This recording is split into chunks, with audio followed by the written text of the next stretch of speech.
Welcome, new blood, welcome! If you're among thousands brought by the ship behind me, that can only mean that you are spawned in Wardenfell, also known as Morrowind. You ever heard of it? Lord, we're back to Red Mountain. No? Nothing? I'm currently composing a poem about how friendship endures through hardship. Bah, no matter where you spawned, somewhere in the outskirts of elsewhere, or in a fancy castle in Somerset, you all probably have the same question. What did they have to do? You know, my tuskless friend, have I got you on this one?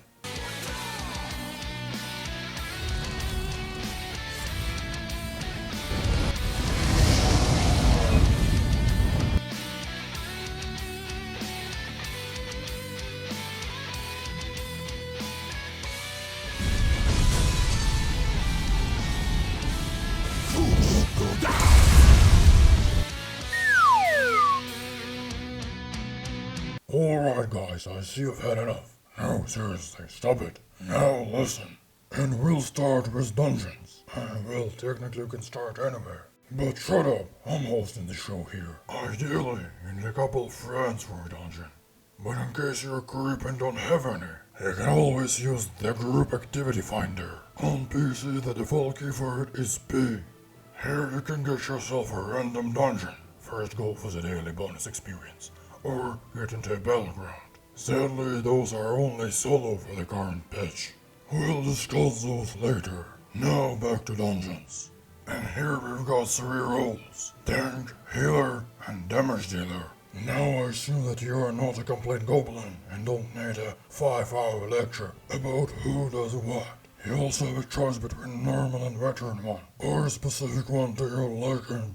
Now when you're done acting like retards, and your healer is completely pissed off, it's time for you to see what your roles are supposed to do in practice. As a tank, your job is to make sure that the boss is always taunted, and is attacking only you. As for a healer and damage dealer, everything is very obvious. Your DD is doing damage, while the healer helps you all to stay alive. But it would be really boring if everything was that simple. So there are some bosses with mechanics, like this beefy boy who just buffed up his HP, which is quite trivial, I know, but don't be deluded. Some mechanics can be really complicated, while others are straight embarrassing. You know, like being turned into a useless skeleton, or being tricked by a boss in his airy red circles, which you normally would stay away from, but then boom, and they are the only safe spot on the map. As you see, my friend here fell for it. So keep in mind, mechanics are important. Our next up is PvP, player versus player. And it just so happens that I'm quite a decent one in it around here. And you know, don't be turned down by your first losses. Babies fall down when they learn to walk, right? It all begins with duels. You challenge your friend or just any other player. You gotta hold F while looking at player, and choose an what to do option. Yeah, it's that easy, and can be done anywhere. You've probably already won and lost some duels, but frankly, those are not that important or much fun. But battlegrounds are. You can get yourself a PG with that same group activity finder tool. Here we've got a domination mode, which is a flag game. There are 3 modes in PGs: deathmatch, flag games, and ball games. And no worries, we'll go through all of them in greater detail in the dedicated video. In the domination mode, you're supposed to hold as many points as possible, but be sure your enemy is going to be trying to do the same. Here's one more example of a BG. Capture the Relic, which is a ball game where you're supposed to steal your enemy's relics and keep your own one safe. Knowing what you're capable of and adjusting your tactics accordingly is a key to victory. As you can see, I'm not as solution for running as my teammates, so I stood vigilant near the home relic while my boys were after the enemy. Welcome to Cyrodiil, new blood. There's a hell lot of fun in here. It's an open world PvP with the castle siege system, much like Stronghold Crusader, but in third person.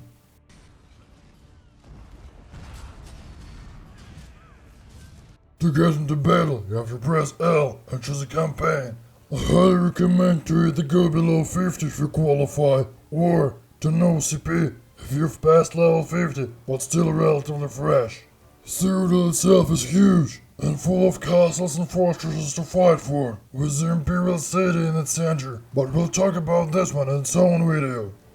Now you wanna slay all of your enemies and absolutely dominate in PvP. You should tune in for my future in-depth guides.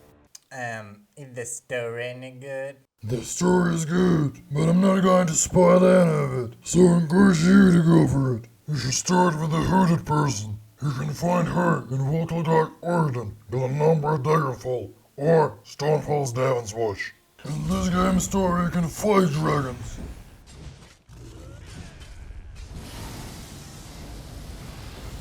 Be friends with dragons. You have dispatched many of my brother's followers, so I shall spare your lives. And even have them as pets.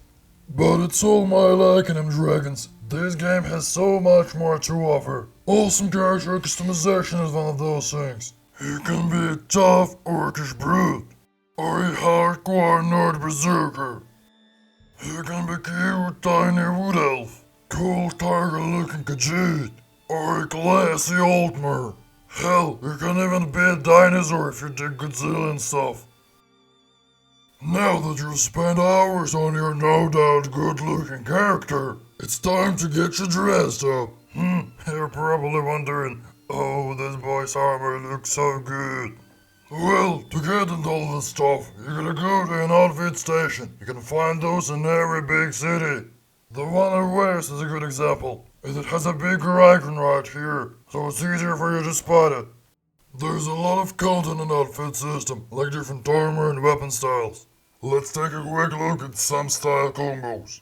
You can look like this, which is by the way the reward from Battlegrounds, or this, or a battle mage. You got the idea, anything. And of course there's more to it. Just open collectibles menu and see for yourself. From this menu you can customize a lot of things, like changing your character's personality, which alters your character's behavior. Or the skins. By the way, that's how you get those awesome glowing eyes. Now that you achieved that perfect look, or a quite familiar one, it's time to take a look at my favorite part of the game, socializing. Of course, playing with other people is, fun. But making new friends from all over the world, I can't really describe how great and awesome it is. Speaking of me, I met some really good people who are now my friends in real life, despite our living in different countries and even continents. Of course there are some toxics here and there, but ESO has truly one of the best communities. You can just sit and talk to each other over a cup of brew, or dance.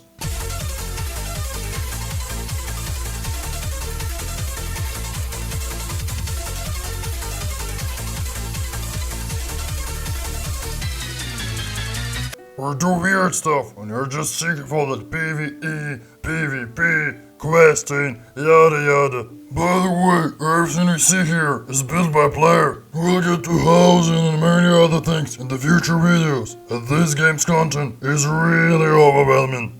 Though this video is a short answer for the question, what is there to do? I'll also post some in-depth guides with intricate details on all the stuff mentioned before, so do tune in for those. Other than that, be tough, don't whine, and see you.